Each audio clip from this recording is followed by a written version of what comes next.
нэгэн сэдвийг сонгон авсан байгаа. Тэгээд тэр бол мэдлэгийн деколончлол гэсэн сэдв. За би энийг бас жоохон байж байгаа илүү дэлгэрэнгүй тайлбарлая. Бидэнд илүү ойлгомжтой юм илүү тодорхой нь бол Монгол дахь мэдлэгийн хямрал гэдэг зүйл бий болоод байгаа юм болоо гэсэн энэ санаа байна. 1990-ад оноос хойш Монголд маш олон үйл явдал бий болсон дотор хоорондоо сөргөлдсөн юм уу, хоорондоо үл буцалдах хоёр томоохон үйл явдал өрнөд хөдөлгөөн гэх юм. Нэг нь бол баруун жих хөдөлгөөн. Би баруун жих гэдэг тодорхой одоо их өргөн нэр томьёогоор хэлчихэд байна. Нөгөө талдаа шинжлэх ухааны технологи, техник одоо юу гэдэг.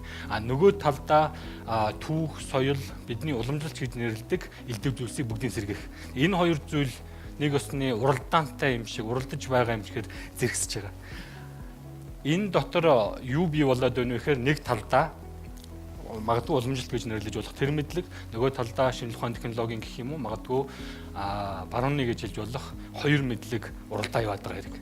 Өнөөдөр бид хойч үедээ яаж энэ хоёр янзын мэдлэгийг зөв одоо юу гэдгийг хослуулан хүмүүжүүлэх вэ? Сургуулийн системд нь хэрхэн одоо зөвөр оруулж өгөх вэ гэдэг ийм асуудал гараад байгаа. Тэгээ та бүхэн өнөөдрийн Монголын байдлыг харах юм бол маш олон асуудлууд, маш олон одоо юу гэдгийг зөрчлүүд иймэрхүү хоёр лагерт сэтгэлгээний гэх юм уу, үзэл сурталын гэх юм хоёр одоо лагерт хуваагдаж болохоор байгаа. Тийм учраас бидний мэдэх ёстой зүйл юу вэ гэхээр мэдлэг гэдэг зүйл ямар учиртай юм? Өнөөдрийн бидний мэдлэг ямар мэдлэг байгаад байгаа юм? За би хамгийн төгсгөлд нь хэлэх байгаа. Мэдлэг бүтээх үйл явцын талаарх судалгаа бидэнд хэрэгтэй. Мэдлэг яаж бүтдэг юм бэ гэдэг. За маш товчхондоо колончлол гэдгийг та бүхэн мэдж байгаа бох. Деколончлол гэдэг нэр томьёо маань колончлолоос чөлөөлөх гэсэн агуулгатай байна. За энэ тухай маш олон судалгаанууд байдгийн нэг нь Оксфордын их сургуульд хэвлэгдсэн энэ хамтын бүтээл байж байгаа. Мэдлэгийн колончлол, деколончлол хөгжлөөс диалог гэдгийг би харилцан яриаг орчуулсан. 1997 онд гарсан. За сүүлийн үед бол мэдлэгийн деколончлол гэдэг сэдэв бол маш их өргөн тархаж байгаа сэдэв. Маш их яригдсан. Өөрөөр хэлэх юм бол колончлол гэдэг зүйл бол зөвхөн цэрэг зэвсэг юм уу газар нутгийг нь эзлээд авах биш. Хамгийн ноцтой гэх юм уу хамгийн хөнөөлтөй колончлолын хэлбэр бол мэдлэгийн колончлол байна. Тэгэхээр та бүхэн мэдлэгийн колончлол гэж юм юу яриад байна гэж магадгүй. Энэ номонд энэ нөхдүүдийн авч хэрэгэлсэн гол ойлголт бол колончлол болон ноёрхлын нөлөөний үр дүнд бий болсон дэлхийн нийтийн мэдлэг болон түүний хор хөнөөлийн тухай. Өөрөөр хэлэх юм бол дэлхийн нийтийн мэдлэг болоод тархацсан байгаа маш олон ойлголтууд цаанаа хор хөнөөлтөй байдаг.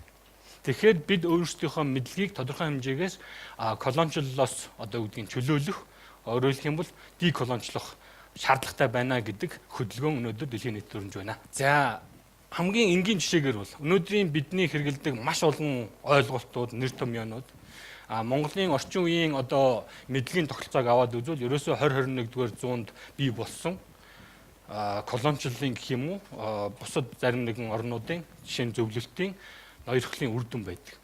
Маш хоёр энгийн одоо юу гэдгийг хэсэг болгон хувааж болно. Нэг нь бол зөвлөлтийн орчуулгын мэдлэг, нөгөөх нь бол Евро-Америкийн орчуулгын мэдлэг.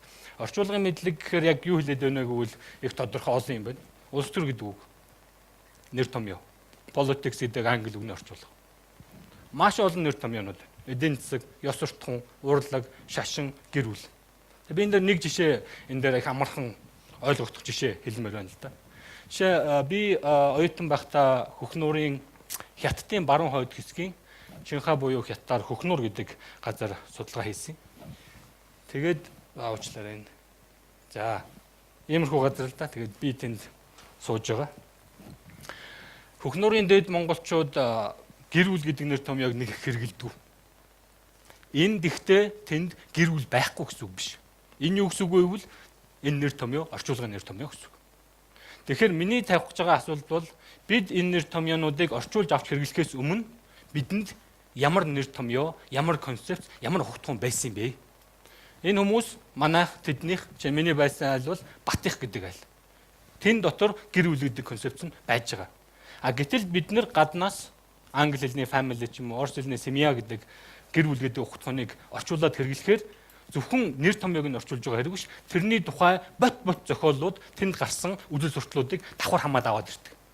Ингээд бидэнд байсан өөрсдийн гэр бүлийн тухай, жишээ нь ёс суртахуун гэдэг үг, morality. Та нар тойл бичиг юм уу эсвэл түүхэн сурвалж юм уу архив ус шүүгээд үзвэл ёс суртахуун гэдэг нэр томьёо Монгол хэзээс хэрэглэж эхэлсэн юм бэ? Саяхнаас. Саяхан гэдэг нь би 1990 он гэж байгаа юм шүү. 20 дугаар зуунаас. Тэгвэл түүнээс өмнө бид ёс суртахуунгүй байсан юм уу? Үгүй, бид ёс суртахуунтай байсан. Харин түүнийг өөр нэр томьёогоор, өөр концепцоор, өөр хугтгуунаар нэрлэж байжээ. Харин энэ хугтгуун, энэ нэр томьёо өнөөдөр хайцсан. Энэ шинээр орчуулж авсан нэр томьёонуудад дарагдсан. Мэдэгдхэн байсан. Бид нэр тэгээ ёс суртахууны тухай уншихаар бахан барууны философи уншдаг. За тэгэхээр энэ бол мэдлэгийн колончлол гэдгийн хамгийн одоо юу гэдгийг дөхөм загвар. Өөрөөр хэлэх юм бол бидний өнөөдрийн эрдэнэ тутамдаа ойлгодог, туйлын үнэн зөв гэж боддог, дэлхийн нийтийн мэдлэг болчихсон энэ зүйлс бол үнэндээ тодорхой хэмжээгээр мэдлэгийн колончлол юм аа. Мэдлэгийн колончлолын нэгэн жишээ болгож би энэ дээр нийгмийн хөгжлийн онол гэдэг онолыг ярих гэж байгаа. Манай антрополог, би өөр антропологч юм. Манай антропологийн салбарт гарсан маш магадгүй хүн төрөлхтөнд хамгийн их хохирол, эмгэнэл авчирсан ийм онол. Тэгээ энийг бол энэ Америкийн антропологч Морган гэдэг хүн, Лewis Henry Morgan гэдэг хүн байгалийн хөгжлийн онолыг ашиглаад нийгмийн буюу хүн төрөлхтний нийгмийн түүхийг хөгжлөөр нь 3 ангилж үзсэн байна. Энийг магадгүй та нар үз. Зэрлэгийн үе, бүдүүлгийн үе, иргэншлийн үе. Ингээд ангилчаар бид жишээ нь энд хаа багтдаг вэ гэхээр барбарен буюу бүдүүлэг гэдэгт багтдаг. Энийг хүн төрөлхтөн дэлхийн нийтийн мэдлэг болгоод авахаар өнөөдөр та нар ямар хүмүүс вэ? Бүгдөө барбарен шүү дээ. Дэлхийд даяараа 7 тэрбум магадгүй биш бахал та тий. Тодорхой хэмжээгээр дийлэнх нь энийг шинжлэх ухааны үнэн мэдлэг гэж үзээд бид нарыг барбарен буюу бүдүүлэг гэж үздэг. Цаад Амазонд, Африкт байгаа улсууд чинь бүр дор savage. Энэ мэдлэг өнөөдөр колончлын мэдлэг болоод тархсан байхгүй юу? Энийний үр дүнд юу бий болсон юм бэ гэхээр энэ дээр гарах бах. За энийг би одоохоо ярина. Бид өөрийнхөө урлагийг ярихаар наач урлаг биш гэдэг. Сонгодог урлаг л урлаг болдог. Та нар барбарын юм чи яаж урлагтай байх юм? Та нар savage юм уу зэрлэг бүдүүлэг юм чи өөрийн урлаг байхгүй та нар. Энэ бол урлаг биш. Яг адилхан шашин дээр наа чи шашин биш. Жишээ нь бөөмөргөл дээр. Энэ тухай зөндөө судалгаанууд байгаа. Би нэг үршин дэлгэрэнгээр. За төрийн тухай асуудал. Эзэнт гүрний төр, Монголын нүүдэлчдийн бидний үгдээдсэн байгуулсан төрийг төр биш гэж үздэг. Ягаад гэвэл төр гэдэг бол ийм зүйлийг хэлнэ. Өөрөөр хэлэх юм бол саяны Henry Morgan-ы гаргасан загвараар бол зөвхөн иргэншсэн нийгэмд хүрсэн хүмүүс төр байгуулдаг. Бидний үгдээцийг иргэншсэн нийгэмд хүрээгүй байх гэж үзсэн. Тэм учраас тэдний байгуулсан төр бол төр биш. Өнөөдөр Монгол даяар ямар асуудал мандаад байна вэ гэхээр мандах байх үү одоо. Мандах гэдэг нь ингээд аюу сайхан болоод байна гэсэн утгаар биш шүү дээ. Нэг талдаа бид уул уурхайг аваад ингээ хөгжөөд байх уу. Нөгөө талдаа баахан улсууд эсэргүүцдэг. Та бүхэн магадгүй мэдвэл янз бүрийн хэвлэл мэдээлэл сошиал юм уу одоо юу гэдгийг фейсбુક юм элдв зүйлээр өглөө болгон босгол тэнд нэг хэдэн нөхөр тэмцлээ. Тэнд нэг гол горх ялаа илээ. Тэгээ би өнөөдөр албаар энэ сэдвийг сонгон авсан. Ягаад гэвэл энэ үйл ажиллагааг зохион байгуулж байгаа хүмүүс маань ихэвчлэн ашигт малтмал тэр чиглэлийн инженерийн чиглэлээр бэлтгэж байгаа хүмүүс. Энэ тухайн мэдлэг нэлээд их чухал болоо гэж бодсон. Түүнээс гадна миний сүүлийн 5 орчим жил хийж байгаа судалгаа үндсэндээ ашигт малтмалын эдийн засаг болоод түүнийг эсэргүүцэж байгаа байгаль орчны хөдөлгөөнүүд тэр хоёрын зөрчлийн тухай асуудал. Тэгээд тэрийг төр засаг, засгийн газар хэрхэн одоо шийдэх гэж оролдож байгаа. Янз бүрийн одоо хууль баталж, янз бүрийн улс төрийн шийдвэр гаргаж энэ зөрчлийг шийдвэрлэх гэж байгаа тухай судалгаа юм. Тэгээд тэр судалгаан дээр үндэслээд би энийг ярих гэж байна л да. Тэгээд энийг ярихаар аль аль нь зөв. Нэг нь хөгжүүлэх гээд байгаа. Тэдний буруу биш. Нөгөө тал нь байгаль орчны хамгаална гээд байгаа. Бас тэдний буруу биш. За энэ байгаль орчны тухайн асуудал дээр мөн мэдлэгийн колончлол гэж хэлж болох уу юм уу? Эсвэл бидний мэдлэг, бидний гэх юм уу монголчуудын уламжлалт гэж хэлчих мэдлэг ямар мэдлэгтэй сөргөлцөөд байгаа вэ гэдгийг би харуулахыг зорьсон байна. За энэ хүн дэлхийн эзэн гэдэг энэ Very Gordon Child гэдэг энэ Оксфорд биш Шотландын археологч хүн байгаа. Тэгээд 1908 он түүнээс ялангуяа 1928 оны Man Makes Himself хүн өөрийгөө бүтээдэг гэдэг номонд шинэ чулуун зэвсгийн хувьсгал гэдэг нэртэй ойлголт нэр томьёо бий болсон юм байна. Шинэ чулуун зэвсгийн Neolithic Revolution, шинэ чулуун зэвсгийн хувьсгал гэдэг энэ ойлголт бол хүн байгалийн давшгүй хүчин зүйлийг давж чадлаа. Хүн байгалыг захирах өөрийн гэсэн чадaltaй болжээ гэдгийг тунхаглаж хувьсгал гэж нэрсэн юм. Энд хүн гал олсон. хүн одоо газар тариалан болоод мал аж ахуй эрхэлж эхэлсэн. Ингээд энийг юу гэж үзсэн бэхээр хүн бол одоо байгалийн хүчин зүйлийг давах чадвартай болж өөрийн гэсэн одоо хэмжээнд хувьсгал бий болсон гэдэг ойлголтыг бий болгож байна. За энэ ойлголт энэтэй төстэй бас нэгэн ойлголт байна. Би энэ дээр юуг ярих гэдэг нь вөхөр бидний өнөөдрийн ярих гэдэг мэдлэгийн зөрөө хаана гараад байна вөхөр барууны гэж хэлж болох энэ судалгаануудад хүн дэлхийг захирах тухай асуудлыг маш их ярьдаг. Зөвхөн шинжлэх ухаанд нь биш, шашинд нь ч гэсэн. За өөрөөр хэлэх юм бол бидний мэдлэгт бол энэ шинж чулуун зэвсгийн хувьсгал гэдэг ойлголт байхгүй. За энийг би захиаж яхан байж байгаа дээрээ. За дараагийн сэдэв бол зөвхөн би түрүү хэлсэн шинжлэх ухаандаа биш, шашинд ч гэсэн загалмайтны шашинд католик ч юм уу протестант ч байдаг. Энд Библийн бас нэг уламжлал байдаг. Master in the Earth гэж. Хүн бол дэлхийн эзэн юм аа. Та нар хэрвээ магадгүй зарим шинэ гэрээ ч юм уу Библийг санаж байгаа бол чинь мал бол хүний эцтэй жил болохын тулд мэндэлсэн гэж үздэг. Энэ мод хүний төлөө ургаж байгаа. Энэ ус хүний төлөө ургаж байгаа. Ингэхээр энэ Библиэд байдаг одоо юу гэдгийг философи бол юу гэхээр байгаль дэлхий бол хүний төлөө бүтээгдсэн зүйл юм аа. Хэрвээ хүний төлөө бүтээгдсэн бол чи түүнийг ашиглаж болно. Хэрвээ чи түүнийг ашиглаж болох юм бол одоо эрт соёлоо ашиглая. Яг тэгэхээр энэ дорууга алт, энэ дорууга нүрс чиний төлөө тэнд байгаа юм байна гэдэг ойлголт зөвхөн шинжлэх ухаанд биш барууны ертөнцид бүр шашиндаа одоо Библиэд байсан юм а гэдгийг хэлэх гэсэн. За тэгээд энэ ойлголт цаашаага яаж хөгжсөн бэ гэхээр за энэ тухай судалсан олон эрдэмтдийн нэг нь бол энэ чинь Лейс Вильям байгаа. Дэлхийд дээрх шинжлэх ухааны технологийн ноёрхол буюу хүний ноёрхлын тухай ирсэн. За энэ мэдлэг, хүний ноёрхлын тухай мэдлэг, хүн байгалийн хүчин зүйлийг даван туулж байгаль дэлхийн ертөнцийн хорвоогийн эзэн нь болж өөрийгөө зарласан энэ үйл явдал бол монголчуудын бидний өгдөөцсөн мэдлэгээс нэлээд өөр юм байна. Бид энд нэг мод ургаж ивэл энэ миний төлөө ургаж байгаа гэж би боддгоо. Монголчууд ихэнх нь бодохгүй байна. Энэ өөрийнхөө төлөө ургаж байгаа. Энд заавал тийм мухар сүсэг байгаад энэ мод эзэнтэй гэж энэ тусдаа нэг сэдв. Энэ мод яагаад заавал чиний төлөө ургаж байгааг чи бодох хэрэгтэй. Энэ мод өөрийнхөө төлөө ургаж байгаа байлгүй дээ. Өөр юмны төлөө ч юм уу. Яагаад заавал энэ модыг чи ашиглах хэрэгтэй.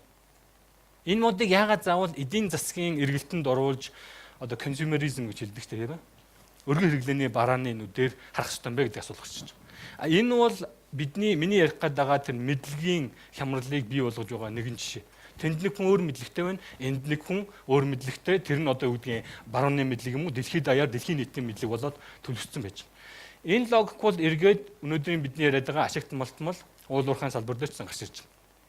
Тэнд хамгаалах гэдэг улсууд яг хөө тэдний мөнгө төгрөг авдаг гэж янз бүрээр хар банаараар ярьдаг. Гэхдээ тэнд дотор бас үнэхээр итгэж өмсдөг хүмүүс бий. Наад юм чин, наад гол горигчин чиний төлөө урсж явах албагүй. Чи түүнийг юу гэдгийг ширхтэл нь ингэж ашиглаж болохгүй гэдэг асуудал. Дээр нь нөгөө талдаа бас хүн гэдэг бол дэлхийн ертөнцийн эзэн биш ээ. Дэлхийн ертөнцөөр нөгөө бусад элд үзүүлэлтэйгээ хамтран оршихол үүрэгтэй гэж үзэж байна. За монголчуудын уламжлалт мэдлэг миний саяны хэлсэнчлэн нэлээд саяны одоо юу гэдгийг дэлхийг колончлоод байгаа мэдлэгээс нэлээд ондоо болчихж байгаа. Нүүдлийн мал аж ахуйн мэдлэг юм уу, өв соёлын тухай асуудал гарч ирнэ. Байгаль дэлхийн тухай уламжлалт мэдлэг гарч ирнэ. Тэгээд үүн дээр үндэслэн үндэсний ижил байна. Өнөөдөр энэ хоёр янзын мэдлэг Монголын нийгэмд уралдаад байхад бид нэр алийг хайж чадахгүй байна. Алийг хайж чадахгүй. Энэ бүр товтойгоо харагдаж байгаа. Ялангуяа одоо Монголын нийгэмд гарч байгаа улс төрийн болоод эдийн засгийн маш олон үйл явдал дээр хуулиа зэрэгцээ яригддаг. Гэхдээ бие биенийхээ учрыг олддог. Яагаад олж чадахгүй нөхөр энийг яагаад энэ үндэсний эзэслийн тухай асуудлыг бид нар яагаад хайж болохгүй вэ? Яагаад малчдыг бүр хайчих болохгүй вэ? Яагаад бүр үгүйсгэж болохгүй вэ? Яагаад вэ гэхээр миний ойлгож байгаагаар бол 90 оноос хойш монголчууд тэрнээс өмнө ч гэсэн монголчууд нүүдлийн мал аж ахуй эдгээр зүйлсийг үндэснийхээ эзэсэл national identity буюу эзэсэл гэж орчуулдаг тийм ээ. Үндэсний хэмжээний эзэсэл болгохоор авч ашиглажсэн байж байгаа. Тийм учраас энийг хаяад техник технологи уул уурхай гэдээ ингээд хөгжчгөл бид нөгөө нэг хөрс зэрэгэлдээ байгаа бусад үндэстнүүдээс ялгах онцлогоо хайчих гээд байгаа. Тэгэхээр энэ бол нэг юм тодорхой хэмжээгээр үнэтэй зүйл болж хувраад хадгалагдаад байгаа. Энэ үнэтэй зүйлийн ард одоо нөгөө бидний хэлээд байгаа мэдлэг тэр чигээрээ чухал мэдлэг болоод уралдаа яваад байгаа хэрэг л дээ. За Өнөөдөр уучлаарай энэ тав хүн ихэнх нь мэдэх нэр томьёо байх. Зарим нь магадгүй хэрэгэлсэн байх. Тэгээ би энэ нэр томьёог хэрэгэлсэн улсуудыг шууд дайрч, гутаанд оромжуулж эвгүй л оруулах гэж байгаа юм биш шүү. Монголчуудын уламжлалт гэж хэлэгдэх маш олон мэдлэгийг иймэрхүү нэр томьёонуудаар дайрт оромжуулж үүсгдэг. Популизм. Би нэг энэ уул усаа хамгаалчихсан гэхээр чи популизм ярьлаа. Тэгэхээр одоо яхан бид нэр тэр хамгаалах тухай ярих болох юм уу? Популизмыг бол улс төр судлаад энэ янз бүрээр судалсан байгаа. Антрополог судалсан судалгаагаар бол бас наадахчин ингээд хүмүүсийг дайрт оромжлох нэр томьёо болж хэрэглэгдээд байж тээ гэдгийг маш их ярьж байгаа. За үүнтэй төстэй маш олон нэр томьёод байгаа. Баялагын үндэсний үзэл. Баялгаа хамгаалдаг, харамлдаг хүн байдаг юм дэлхий дээр. Бүгдөө л харамлдаг байхгүй. Тэгээд хамгийн муухай нь энэ баялагын үндэсний үзэл гэдгийг ард нь нөгөө барбарын нөхдүүд, нөгөө savage нөхдүүд өөрсдийнхөө орчин үеийн хөгжлийг ойлгохгүй тэгээд өөрсдийнхөө амийг хамгааллаа гэж харддаг. За баялагын хараал. Энэ бас яг эдийн засгийн үүднээсээ баялагын хараалыг бүр ингээд тооцоолоо гаргаад ирсэн байдаг. Гэхдээ энэ нэр томьёо нь бол мөн дормжсон үг. Хэн хараацсан бид нарыг? Хэн хараалгацсан? Чи баялгаа газар нутгаа баялгаач байх албагүй шүү дээ. Тэнд нэг байгаа үс шороо, бэлчээр юу гэдгийг гол горхоо хамгаалсныхаа төлөө харагдсан гэж нэрлэгдэх. Яагаад ингэж нэрлэгдэж байна? Эсвэл мухар сүг гэдэг нэг нэр томьёо гараад ирсэн. Жаахан ингэж нэг юм ярихаар өө чи мухар сүгтэй. За дараагийн нэг бол энэ түрүүний Левис Хенри Морганы гаргасан 3 одоо ангилал байгаа шүү дээ. Зэрлэг, бүдүүлэг, иргэнсэн. Энийг антропологчид судлаадгүй наадах чи юм биш юм байна. Бүх соёл ийм босоо загвар дээр биш, хавтгай загвар дээр ойлгох ёстой. Аль нэг нь аль нэгнээсээ дээр доор биш. Бүгд хүн төрлөختөнд дэлхий дээр адилхан тэгш хэрэгтэйгээр хандагдах ёстой гэж үзэж байгаа. Энийг бол cultural relativism юм уу, соёлын харьцангуй байл гэж хэлдэг л дээ. Тэгэнгүүт өөр шинэ нэр томьёонууд гарч ирсэн. Хөгжиж буй орнууд хамгийн боломжийн нь 3 дахь орнууд. Одоо юугаар нь ирэмблээд 3 мурав болгоод байгаа юм бэ? Тэнэг гээд байгаа юм уу? Бүдүүлэг гээд байгаа юм уу? Хөгжилгүүдээ яатсан. Хөгжлийг юугаар нь ангилаа? Дэлхийн банкны нэг хэдэн зүйл байдаг л да. Тэр хэдэн зүйл хүн төрлөختний хөгжил гэдэг зүйл ойлгох юм уу? Дэлхийн банкны ч юм уу ингээ олон улсын байгууллагуудын та бүхэн мэдж явах хэдэн зүйл. Хөгжил гэдэг чинь тэгэл болоо юм. Түүх хөрхи их хөрвөлттэй зүйл юм байна. Дараагийн нэг зүйл бол юу гэхээр энэ global south гэдэг нэр томьёо. Улмал энийг хөрхи одоо ингээд аль болох хүмүүсийг ялгарлан гадуурхахгүйгээр л нэрлээл. Тэгээ global north, global south гэдэг нэр томьёо гарч ирсэн. Бөмбөрцгийн хойдол, бөмбөрцгийн урт тал.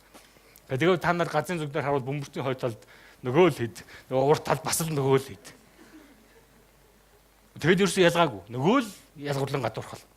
Нөгөө л мэдлэгийн колончлол. Хамгийн эмгэнэлтэй нь бид энэ мэдлэгийг аваад тэд бидний колончилж байгаа энэ мэдлэгийг колончилж байгаа гэхээс илүү энэ мэдлэгийг туйлын үнэн эмчгээр хардаг төрж байгаа. Хамгийн төвөгтэй. Бид тэгээд яах ёстой юм бэ? Миний бодлоор Монголд хамгийн их дутагдж байгаа зүйлийн нэг бол нийгмийн шинжилгээ ухааны боловсрол. Бид өнөөдөр энэ нэр томьёонуудыг шүмжүүгээр англиар бол ревью хийхгүйгээр туйлын үнэн зүйл юмшгээр авч хэрэгэлдэг. Тэнд нэг хүн хинжүүлээ Харвардын нөгөө баялагын хараал гэдэг ойлголтыг гаргаж ирсэн нэрийг мартчихад байна. 50 гот нэрэл бид баялагын хараалтай. Юуг баялагын хараал гэд нэрлээд байгаа. Яагаад нэрлээд байгаа? Яагаад энэ хүн ингэж нэрлсэн? Энийг өөрөөр харах боломжгүй юм уу? Энэ бол нийгмийн шинжилгээ ухааны хийдэг ажил. Нийгмийн шинжилгээ ухаан энэ ажлаа хийхгүй Монгол. Нөгөөх нь мэдлэг хэрхэн бүтдэг тухай мэдлэгийг бүтээх хэрэгтэй.